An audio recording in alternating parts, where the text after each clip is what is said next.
السلام علیکم ناظرین، آج میں سجدے کے لیے اللہ اکبر کہتا ہوا جھکے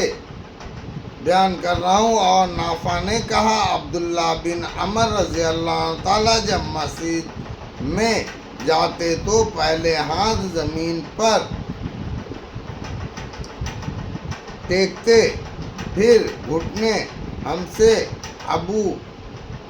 والایمان نے بیان کیا، کہا ہم کو شعیب نے خبر دی، انہوں نے زہری سے، انہوں نے کہا مجھ کو ابو بکر بن عبد الرحمن نے حارث بن حشام اور ابو صالح بن عبد الرحمن نے خبر دی کہ ابو ہریرہ رضی اللہ عنہ تعالی ہر ایک فرض اور نفل نماز میں، رمضان میں یا اور کسی مہینے میں جب نماز کے لیے کھڑے ہوتے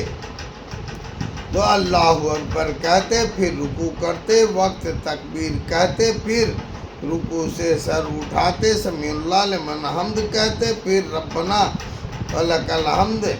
سجدہ کرنے سے پہلے، پھر جب سجدہ کے لیے جھکتے تو اللہ اکبر کہتے، پھر سجدہ سے سر اٹھاتے تو اللہ اکبر کہتے، پھر دوسرا سجدہ کرتے تو اللہ اکبر کہتے، پھر سجدے سے سر اٹھاتے وقت اللہ اکبر کہتے، پھر جب 2 رکعتیں پڑھ کر قاعدہ کر کے کھڑے ہونے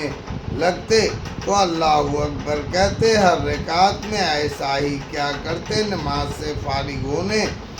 تک۔ پھر جب نماز پڑھ چکتے تو کہتے، قسم اس خدا کی جس کے ہاتھ میں میری جان ہے، تم سب لوگ میں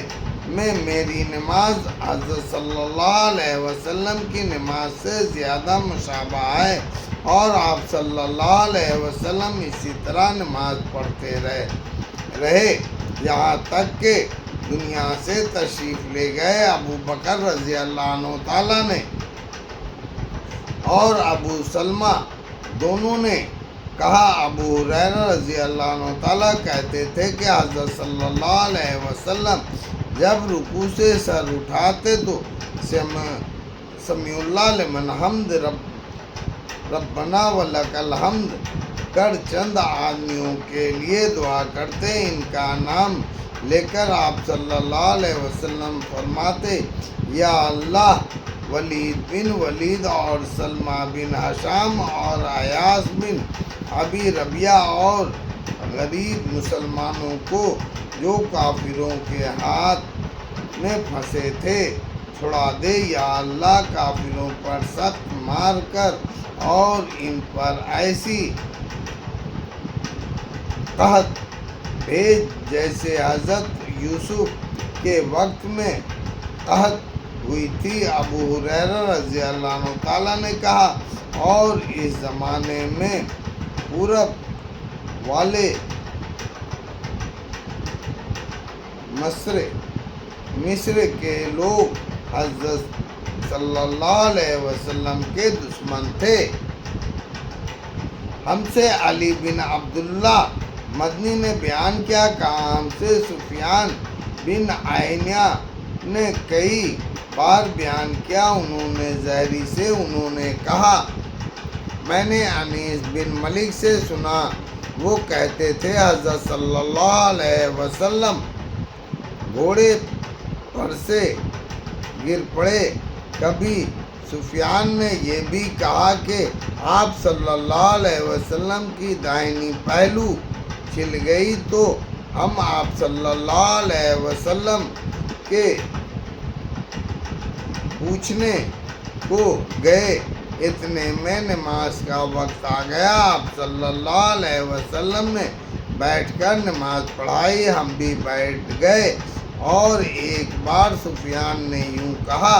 ہم نے بھی بیٹھ کر نماز پڑھی، جب آپ صلی اللہ علیہ وسلم پڑھ چکے تو فرمایا، امام اس لیے مقرر ہوا ہے کہ اس کی پیروی کی جائے، جب وہ تکبیر کہے تم بھی تکبیر کہو، اور جب وہ رکوع کرے تم بھی رکوع کرو، اور جب وہ سر اٹھائے تم بھی سر اٹھاؤ، اور جب وہ سمیع اللہ لمن حمد کہے تو تم بھی ربنا لک الحمد کہو، اور جب وہ سجدہ کرے تم بھی سجدہ کرو۔ سفیان نے علی بن مدنی سے پوچھا، کیا معمر نے اس حدیث کو اسی طرح روایت کیا؟ علی نے فرمایا ہاں۔ سفیان نے کہا معمر نے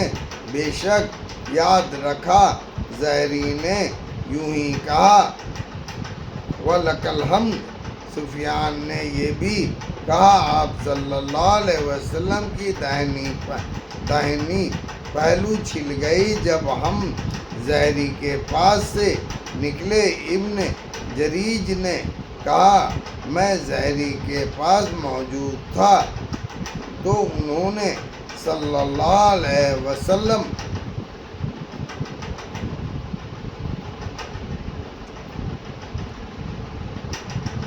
اللہ